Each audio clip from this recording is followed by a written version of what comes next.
तो आइए आज की क्लास में हम लोग समझते हैं dot product of two vector. Hindi में बोलते हैं दो सदिशों का बिंदु गुणन। दो सदिशों का बिंदु गुणन या इसी को बोल सकते हैं दो सदिशों का अदिश गुणन। अब दो सदिशों का अदिश गुणन या बिंदु गुणन, इसको समझने से पहले हम लोग को समझना पड़ेगा एंगल बिटवीन टू वेक्टर। ये आपका टॉपिक बहुत ही सिंपल है, बहुत आसान लगेगा बनाने में। तो अब देखेंगे एंगल बिटवीन टू वेक्टर। इसको समझने से पहले क्या समझना होगा, एंगल बिटवीन टू वेक्टर, दो सदिशों के बीच का कोण। अब दो सदिशों के बीच का कोण क्या कहता है, यदि दो कोई इनिशियल वेक्टर के बीच प्रवृत्ति को दो सदिशों के बीच का कोण कहते हैं। मतलब कोई इनिशियल वेक्टर क्या कहलाता है, ऐसे कोई वेक्टर ओ ए ले लिए, वेक्टर ओ ए, और ए वेक्टर ए है, और दूसरा वेक्टर ओ बी ले लिए, और ओ बी ए आपका वेक्टर बी है। तो वेक्टर ए और वेक्टर बी, ए क्या ना कोई इनिशियल वेक्टर है। क्यों? क्योंकि बिंदु ओ से जा रहा है वेक्टर ए भी और वेक्टर बी भी। तो ये दोनों वेक्टर के जो बीच कोण बनता है, वो जो कोण बनता है वही कोण, ये जो कोण बना, कुछ ना कुछ कोण बना, वो कोण को क्या बोलिए, थीटा। यही थीटा वेक्टर ए और वेक्टर बी के बीच का कोण, बीच का क्या है, कोण है। वेक्टर ए और वेक्टर बी बीच का कोण कहलाता है। क्लियर हो गया। इसी प्रकार से यदि यहाँ पर ओ ए, एक वेक्टर ले लिए ओ ए, और ए वेक्टर ए है, ए वेक्टर क्या है ना, वेक्टर ए है। दूसरा वेक्टर ऐसे आ रहा है, डी ओ आ रहा है, क्या ना, ए आ रहा है वेक्टर इस तरीके से, यहां से आ रहा है ए वेक्टर बी ओ, मतलब ये वेक्टर इधर गया और ये वेक्टर इधर आ रहा है। तो यहाँ पे जो कोण बना वो कोण थीटा बना। यह थीटा वेक्टर ए और वेक्टर बी के बीच का कोण नहीं बोलेंगे। क्यों? क्योंकि एक कोई इनिशियल वेक्टर नहीं, यह वेक्टर यहाँ से आ रहा है और इधर जा रहा है, एक कोई इनिशियल वेक्टर नहीं होगा। कोई इनिशियल वेक्टर नहीं है तो ये दो सब वेक्टर ए और वेक्टर बी के बीच का कोण भी नहीं होगा। यदि यही वेक्टर को आगे बढ़ा दे, तो ए बन जाए वेक्टर बी, यही वेक्टर आगे आ गया तो अब यहाँ पे क्या बना दिया, कोई इनिशियल वेक्टर, वेक्टर इधर जा रहा है और वेक्टर बी इधर जा रहा है। तो इसके बीच जो कोण बना, एक कोण क्या बन जाएगा, 180 माइनस में थीटा। क्या बन जाएगा, 180 माइनस, यह पूरा कितना बनाता, 180, और यहाँ पे थीटा है तो इसमें 180 में क्या हो जाएगा, थीटा कम जाएगा। तो ये एंगल क्या बनाएगा, 180 माइनस थीटा। तो 180 माइनस थीटा, तो वेक्टर ए और वेक्टर बी के बीच का कोण क्या बनाएगा, 180 माइनस थीटा। कह देंगे वेक्टर ए और वेक्टर बी के बीच कोण, वेक्टर ए और वेक्टर बी के बीच का कोण। तो हम लोग समझ गए कि दो सदिशों के बीच का कोण, दो सदिशों के बीच का कोण किसे कहेंगे, जब कोई इनिशियल वेक्टर हो, कोई इनिशियल वेक्टर के बीच जो कोण बनता है वही कहलाता है दो सदिशों के बीच का कोण। तो ये हम लोग समझ गए एंगल बिटवीन टू वेक्टर। अब समझिए dot product of two vector.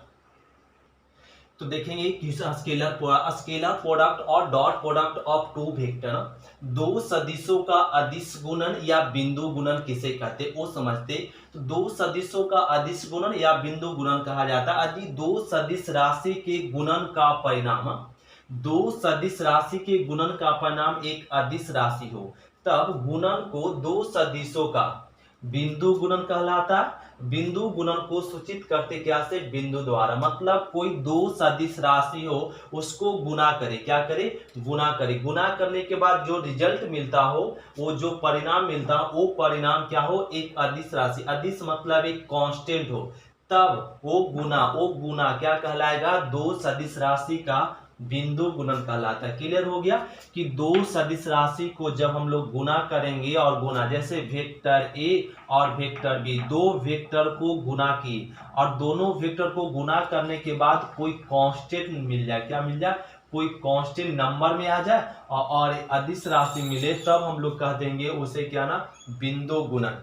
जैसे हम बिंदु गुणन को सूचित करते हैं बिंदु द्वारा। जैसे यहाँ पे हम लोग समझिए यदि दो सदिश वेक्टर ए और वेक्टर बी के बीच प्रवृत्ति कोण थीटा है। मान लिए दो वेक्टर दिया हो, वेक्टर ए और वेक्टर बी के बीच प्रवृत्ति कोण थीटा हो, तब डॉट प्रोडक्ट को, किसको, डॉट प्रोडक्ट मतलब बिंदु गुणन को सूचित करते vector A dot vector B द्वारा, और यह परिभाषित होता है vector A dot vector B बराबर mod vector A mod vector B cos theta या ए बी कॉस थीटा। मतलब दो वेक्टर दिया हुआ वेक्टर ए और वेक्टर बी के बीच थीटा कोण है, तब डॉट प्रोडक्ट को क्या से सूचित करते हैं, vector A dot vector B से, और vector A dot vector B बराबर क्या होता है, mod vector A mod vector B cos theta.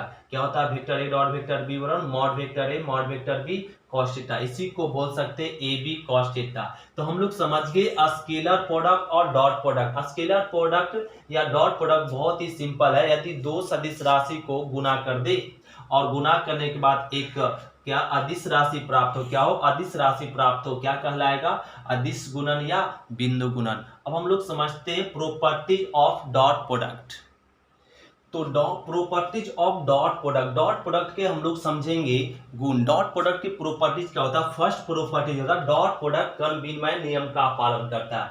Dot product किसका नियम का पालन करता है, कर्ण विनिमय नियम का पालन। जैसे में यहाँ पे हम लोग समझ सकते, अर्थात में यदि दो सदिश, कितना, दो वेक्टर, वेक्टर ए और वेक्टर बी हो, तब vector A dot vector B बराबर vector B dot vector A होता। Vector A dot vector B बराबर vector B dot vector A. कब, डॉट प्रोडक्ट कर्ण विनिमय नियम का पालन करता है। डॉट प्रोडक्ट किसका नियम का पालन करता है, कर्ण विनिमय नियम का पालन करता है। जैसे दो सदिश दिया हो वेक्टर ए और वेक्टर बी हो, तब vector A dot vector B बराबर क्या होता है, vector B dot vector A. Second में हम लोग देखेंगे डॉट प्रोडक्ट। डॉट प्रोडक्ट वितरण नियम का पालन करता है। डॉट प्रोडक्ट किस नियम का पालन करता है, वितरण नियम का पालन करता है। जैसे में अर्थात में हम लोग समझेंगे, यदि तीन सदिश वेक्टर ए वेक्टर बी और वेक्टर सी हो, तब वेक्टर ए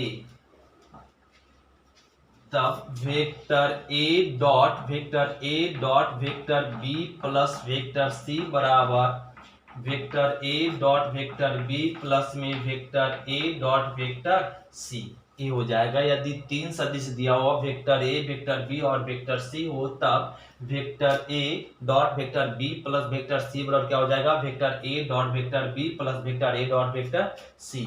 या हम लोग बोल सकते हैं vector A dot vector B minus में वेक्टर सी।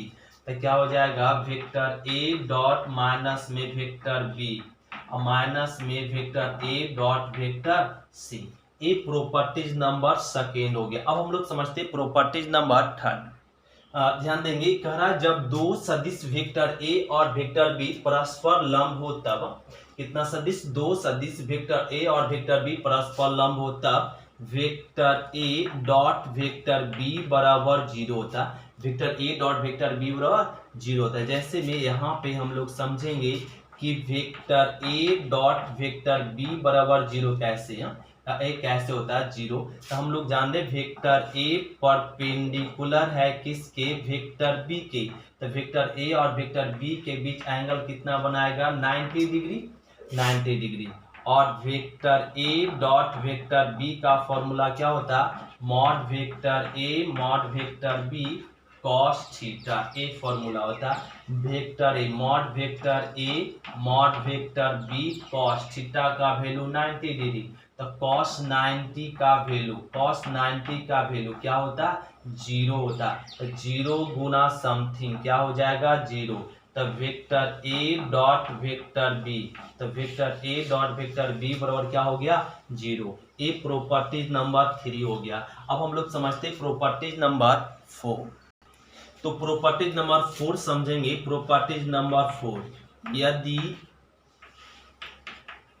कोई दो सदिश वेक्टर ए और वेक्टर बी इस प्रकार vector A dot vector B बराबर 0, इस प्रकार vector A dot vector B बराबर 0 हो, तब वेक्टर ए इक्वल टू 0 या वेक्टर बी इक्वल टू 0 या vector A perpendicular vector B हो सकता। तो यहाँ पे फिर से ध्यान देंगे, यदि कोई दो सदिश वेक्टर ए और वेक्टर बी इस प्रकार है कि दोनों को डॉट करे तो क्या मिले 0, दोनों को डॉट करे तो 0 दिया हुआ, तब ये तीन संभावना हो सकता है, या वेक्टर ए 0 होगा तब दो वेक्टर का डॉट 0 हो सकता है, या वेक्टर बी 0 रहेगा तब दो वेक्टर का 0 हो सकता है, या दो वेक्टर परपेंडिकुलर होगा तब 0 हो सकता है। तो ये हम लोग प्रॉपर्टीज नंबर 4 कंप्लीट कर लिए। प्रॉपर्टीज नंबर 5 देखिए। प्रॉपर्टीज नंबर 5 में समझेंगे, यदि कोई सदिश वेक्टर ए हो तब, मान लीजिए कोई अशून्य सदिश, इसको कोई अशून्य सदिश वेक्टर ए हो, तब वेक्टर ए डॉट वेक्टर ए बराबर क्या हो जाएगा, मॉड वेक्टर ए स्क्वायर होता है, या इसी को बोलते हैं ए स्क्वायर। यदि कोई शून्य सदिश, क्या कोई शून्य सदिश अशून्य सदिश, कोई अशून्य सदिश वेक्टर ए हो, क्या ना वेक्टर ए हो, तब वेक्टर ए डॉट वेक्टर ए बराबर मॉड वेक्टर ए स्क्वायर या ए स्क्वायर कहते। ये प्रॉपर्टीज नंबर हो गया 5। अब हम लोग समझते हैं प्रॉपर्टीज नंबर 6। तो क्या करा ना, प्रॉपर्टीज नंबर 6 रहेंगे dot product between orthonormal system of unit vector, मतलब इकाई सदिशों का परस्पर लंब निकाय के बीच बिंदु गुणन। तो इसको समझने के लिए यहाँ पे हम लोग ए ले लेते हैं, ए आपका एक्सिस और ए आपका X axis, O Y axis और O Z axis. A O X axis, O Y axis और ओ जेड, सारे कितना एंगल बना रहा है 90 डिग्री बना रहा है। एक क्या है, परस्पर लंब निकाय है। ए एक्सिस क्या है ना, परस्पर लंब है। तीनों एक्सिस क्या है ना, सारे एक दूसरे के साथ कितना बना रहा है 90 डिग्री कोण बना रहा है। तो ये हम लोग एक्सिस ले लिए, तीनों एक्सिस क्या है, परस्पर लंब है। अब ये हम लोग लंब लेने के बाद अब एक्स एक्सिस मतलब एक्स एक्सिस पर बिंदु P, वाई एक्सिस पर बिंदु Q और जेड एक्सिस पर बिंदु R ले लेते हैं। तो O से O और P की डिस्टेंस 1 है, 1 के लिए क्या ना I कैप लेते हैं, और OQ की डिस्टेंस 1 है, तो 1 के लिए वाई एक्सिस के लिए क्या लेते हैं J कैप, और ओ आर भी 1 इकाई है, तो 1 इकाई जेड एक्सिस के लिए क्या लेते हैं के कैप। ए ले लिए आई कैप, जे कैप और के कैप। अब यहाँ पे हम लोग को क्या ज्ञात करना, डॉट प्रोडक्ट में आई डॉट आई क्या लेते हैं, आई कैप डॉट आई कैप। तो I cap dot I cap मतलब यह आई वेक्टर और आई वेक्टर, मतलब दो आई वेक्टर स्वयं के साथ कितना एंगल बनाएगा, जी थीटा इक्वल टू 0 डिग्री, क्योंकि वेक्टर आई भी इसी पे है और ए आई यहाँ है और ए आई भी यही है, तो दोनों एंगल एक दूसरे के कितना बनाएगा 0 डिग्री। तो थीटा इक्वल टू क्या बनाएगा आई डॉट आई 0। तो ये हम लोग फॉर्मूला अभी पढ़े, vector A dot vector B बराबर mod vector A mod vector B cos theta, यह पढ़े। तो यहाँ पे क्या हो जाएगा, mod vector I cap mod vector I cap, A और बी समझे, और क्या हो जाएगा कॉस थीटा, थीटा के जगह पे क्या 0 डिग्री, ये हो जाएगा मॉड इकाई मैट्रिक्स का इकाई वेक्टर का मॉड क्या होता है 1, इकाई आई यूनिट वेक्टर का मॉड क्या होता है 1, और cos 0 डिग्री का वैल्यू 1, तो क्या हो गया 1, तो आई डॉट आई क्या होता है 1। इसी प्रकार से j डॉट जे, इसी प्रकार से क्या हो जाएगा j डॉट जे, मतलब i dot i equal to 1, तो j dot j equal to 1। Same तरीके से k dot k equal to 1। ए हो गया हम लोग का प्रूफ। अब हम लोग यहाँ पे समझेंगे ए आई डॉट आई जे डॉट जे के डॉट के क्या हो गया 1। अब हम लोग डॉट करते हैं आई डॉट के जे, आई डॉट जे, आई और जे के साथ वेक्टर आई और वेक्टर जे एंगल कितना बना रहा है, एक थीटा इक्वल टू वाई और जे क्या ना परपेंडिकुलर है, तो थीटा कितना बनाएगा 90 डिग्री। तो आई डॉट जे तो क्या हो जाएगा मॉड आई कैप मॉड जे कैप और कॉस 90 डिग्री।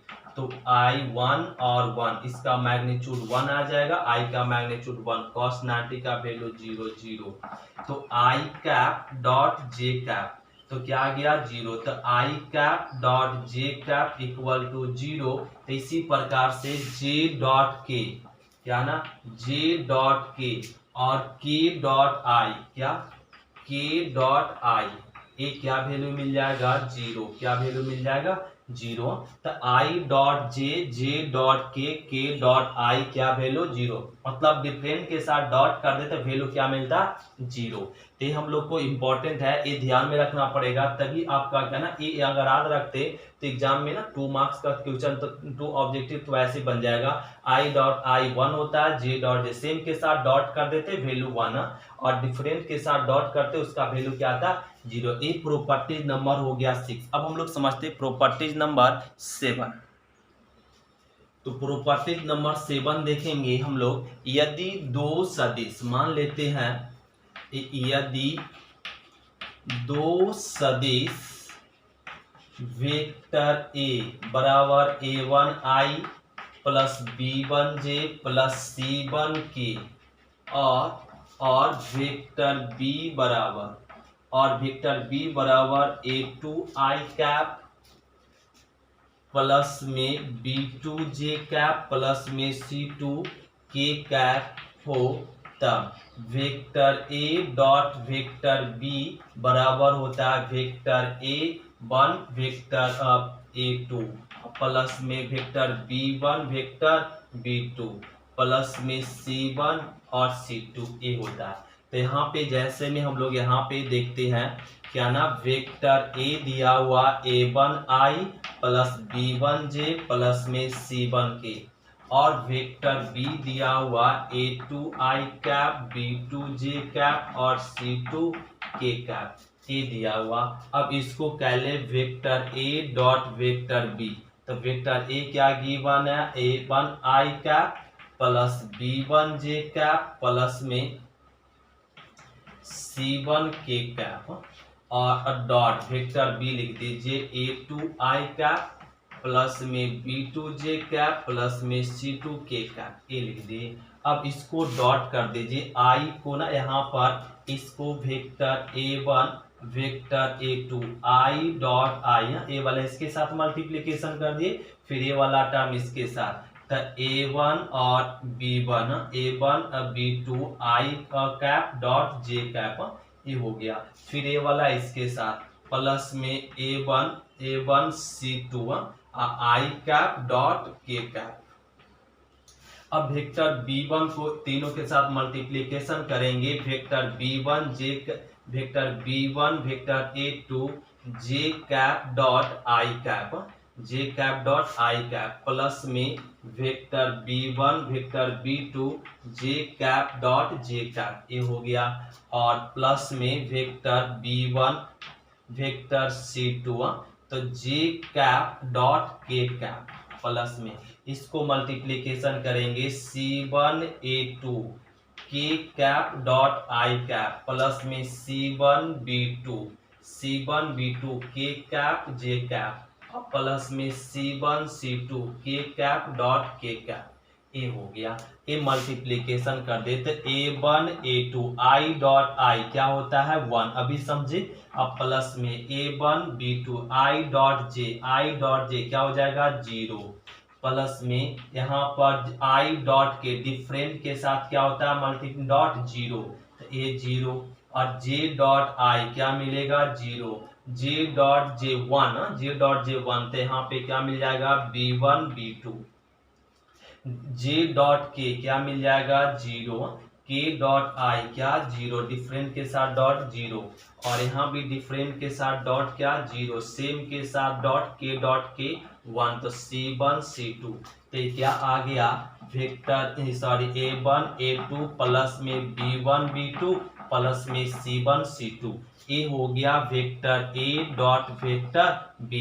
तो vector A dot vector B, तो जब vector A dot vector B हम लोग को फाइंड करना हो तो I को I के साथ मल्टीप्लिकेशन करेंगे, J को J के साथ और K को K के साथ मल्टीप्लिकेशन करेंगे।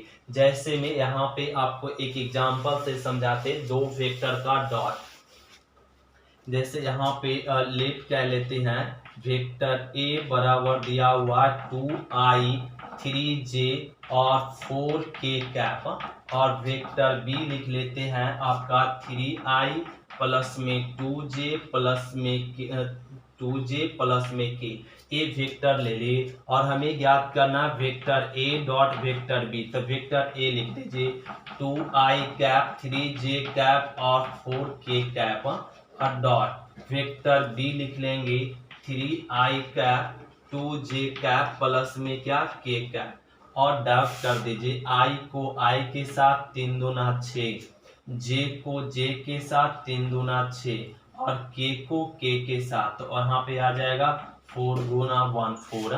जैसे में यहाँ पर i को i के साथ 2 गुना 3 अब प्लस j को j के साथ गुना कर देंगे, j लिखने की जरूरत नहीं है, k को k के साथ गुना कर देंगे 4 गुना 1, तो ये आ गया 6 प्लस में 6 प्लस में 4, तो क्या आ गया 16। तो vector A dot vector B, तो दो सदिशों का डॉट प्रोडक्ट हम लोग इस तरीके से करते, तो दो सदिशों का डॉट प्रोडक्ट इस तरीके से, तो हम लोग समझ गए दो सदिशों का डॉट प्रोडक्ट। अब हम लोग एक और प्रॉपर्टी लास्ट हम लोग समझेंगे, प्रॉपर्टी नंबर 8 में क्या ना, यदि वेक्टर A का प्रक्षेप वेक्टर B पर हो, तो यदि वेक्टर A का प्रक्षेप वेक्टर B पर हो, तब यदि वेक्टर A का वेक्टर B पर प्रक्षेप हो, तो तब फॉर्मूला हो जाएगा vector A dot vector B बटा मॉड वेक्टर B। क्या हो जाएगा vector A dot vector B बटा मॉड वेक्टर B। दूसरा, यदि वेक्टर B का प्रक्षेप, इंग्लिश में बोलेंगे प्रोजेक्शन B वेक्टर A पर, किस पर, वेक्टर A पर हो, तब vector A dot vector B बराबर mod vector A, vector A dot vector B बराबर क्या हो जाएगा मॉड वेक्टर A। ये हो गया हम लोग का प्रॉपर्टी नंबर और 1। अब हम लोग देखेंगे ये प्रॉपर्टी, इतना ही तक हम लोग देखेंगे। अब एक्सरसाइज हम लोग समझते 10.3, तो एक्सरसाइज 10.3 हम लोग अगली क्लास में समझेंगे। आज की क्लास इतना ही तक। थैंक यू स्टूडेंट, शुक्रिया। फिर मिलते अगली क्लास में एक्सरसाइज 10.3 से।